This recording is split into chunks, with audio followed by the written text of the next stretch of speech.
Recebemos hoje da parte 2 do vídeo dedicado ao artigo 168 e ao artigo 169 do CTN, mais especificamente relacionados ao prazo para o exercício da pretensão de se obter a restituição de um tributo pago indevidamente.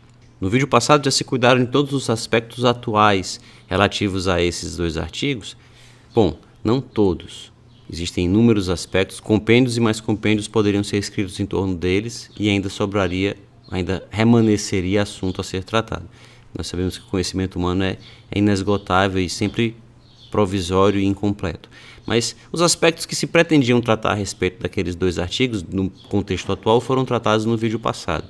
No vídeo atual, neste vídeo de hoje, se pretende examinar o problema da tese dos 5+5, que era uma tese que, como foi explicado no vídeo anterior, já não é mais aplicável. Ela foi superada com o advento da Lei Complementar 118 de 2005, mas ela continua interessante de ser conhecida por um aspecto histórico e também por conta de demandas que eventualmente ainda remanesçam no judiciário relacionadas a esse assunto.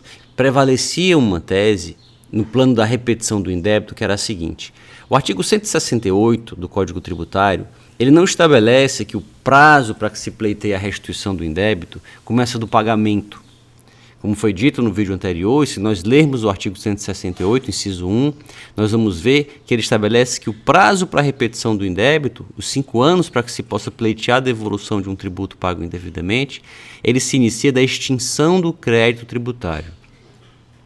Não se fala pagamento, se fala extinção, que é um termo mais amplo, que envolve a extinção por compensação, a extinção por conversão do depósito em renda, a extinção por outras formas de quitação.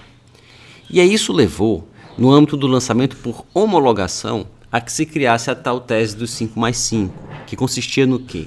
Se fazia uma interpretação conjunta do artigo 168 com o artigo 150 do Código Tributário Nacional.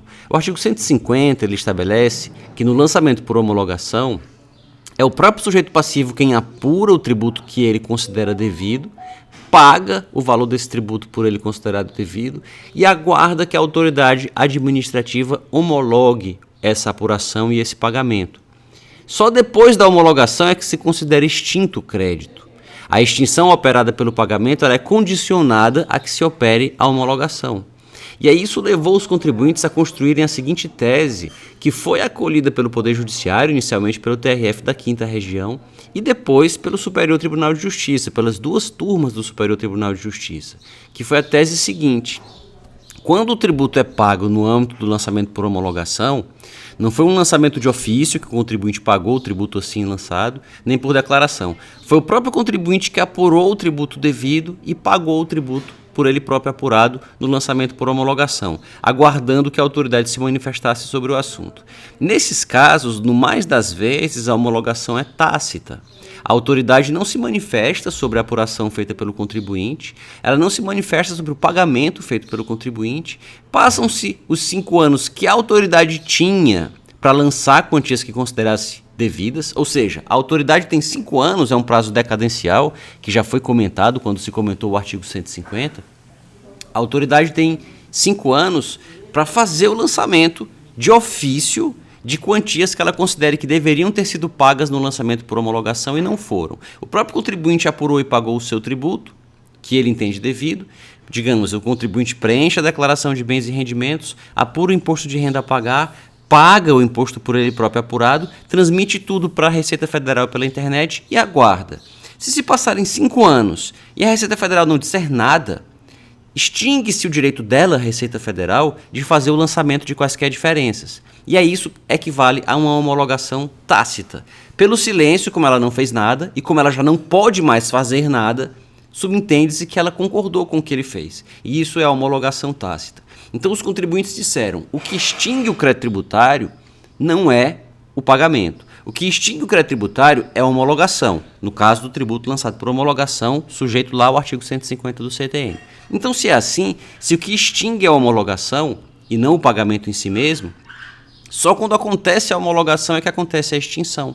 E, portanto, só quando acontece a homologação que acontece a extinção, e o prazo de 5 anos para repetição do indébito, para que o contribuinte peça de volta aquilo que ele pagou, começa da extinção. Então foi daí que surgiu a tese do 5+5. O contribuinte pagava o tributo do lançamento por homologação, a autoridade deixava passar 5 anos e não dizia nada, e isso operava a homologação tácita. Operada a homologação tácita, extinguia o crédito tributário. E aí começava o prazo de 5 anos para o contribuinte pedir a restituição do indébito tributário. Isso, na prática, dava um prazo de 10 anos para o contribuinte. 5 anos para que a autoridade falasse algo sobre o pagamento que ele fez. Como ela não falou, se entende ao cabo de 5 anos que ela concordou e homologa tacitamente, aí começaria o prazo para ele pedir de volta aquela quantia. Se não tivesse já pedido antes, claro. Começaria aí o prazo para ele pedir de volta essa quantia. Isso dava, na prática, 10 anos para o contribuinte repetir o indébito tributário. Essa era a tese do 5+5, que era pacífica no âmbito do Poder Judiciário. As duas turmas do Superior Tribunal de Justiça, e já então em face delas todos os TRFs, acolhiam essa tese do 5+5. Ela era absolutamente pacífica. E o STF não conhecia dessas questões por entender que contagem de prazo nos termos do CTN é uma matéria marcadamente, claramente, nitidamente, evidentemente infraconstitucional. Passaram-se anos com esse entendimento prevalecendo. Esse entendimento foi firmado no início dos anos 90 e esse entendimento prevaleceu por muito tempo, até que, aproveitando-se de uma reforma no Código Tributário Nacional que destinava-se a adaptá-lo à Lei de Falências e Recuperação Judicial, que foi feita em 2005, então foi feita uma alteração na legislação falimentar, que vinha desde os anos 40, sem alterações significativas. Em 2005, a legislação falimentar foi alterada, e como há vários reflexos disso no direito tributário, o Código Tributário tem todo um capítulo dedicado às garantias e privilégios do crédito tributário nacional, que tem muitas disposições que fazem referência à falência e concordata, como se chamava na época.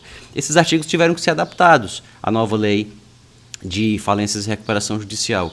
E essa adaptação veio por meio da Lei Complementar 118, de 2005. A Lei Complementar 118 de 2005 fez a adaptação no CTN para ajustá-la à nova lei de falências. Mas junto com a adaptação veio esse jabuti, que foram os artigos 3º e 4º, dizendo que essa lei entra em vigor tantos meses depois da data da sua publicação, com exceção do artigo 3º, que é o artigo que trata da interpretação do artigo 168, para efeito de contagem do prazo, considera-se extinto o crédito tributário, no caso do lançamento por homologação, na data do pagamento antecipado. Então, essa disposição seria meramente interpretativa do artigo 168, e a Lei 118 quis dar a ela efeitos retroativos, para que ela fosse aplicável já a processos que estavam em curso nessa época. O STJ e o STF entenderam que essa lei não é interpretativa, porque ela alterou o entendimento que a jurisprudência já havia firmado interpretando a lei, em torno da qual não havia mais dúvida. Então ela não seria interpretativa, ela seria uma lei nova, enquanto tal ela deveria ser entendida. Houve uma pequena divergência entre o STJ e o STF. O STF entendeu que ela não era interpretativa e só poderia ser aplicada a processos que tivessem se iniciado depois de sua vigência. O STJ, a meu ver, muito mais acertadamente, à luz da teoria do direito intertemporal, de regras de direito intertemporal, que estão inclusive explicadas num artigo que escrevi sobre o assunto, que vai ser colocada a referência a ele aqui na descrição do vídeo, e que também está o assunto explicado no meu livro de processo tributário.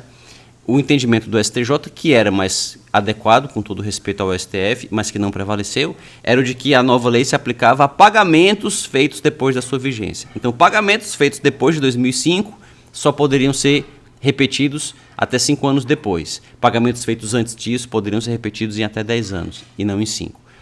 Essa era a visão do STJ. A nova lei se aplicava a pagamentos feitos depois dela. A visão do STF. A nova lei se aplicava a processos iniciados depois dela. Mas uma diferença sutil que fez muita diferença naquele momento, em 2005, em 2006, 2007, as duas teses elas levavam uma diferença grande para os contribuintes, mas hoje em dia é um debate que já perdeu o sentido. O que importa é saber que a partir da Lei 118, o prazo para a repetição do indébito passou a ser de 5 anos contados do pagamento, inclusive no lançamento por homologação, afastando-se essa tal tese do 5+5.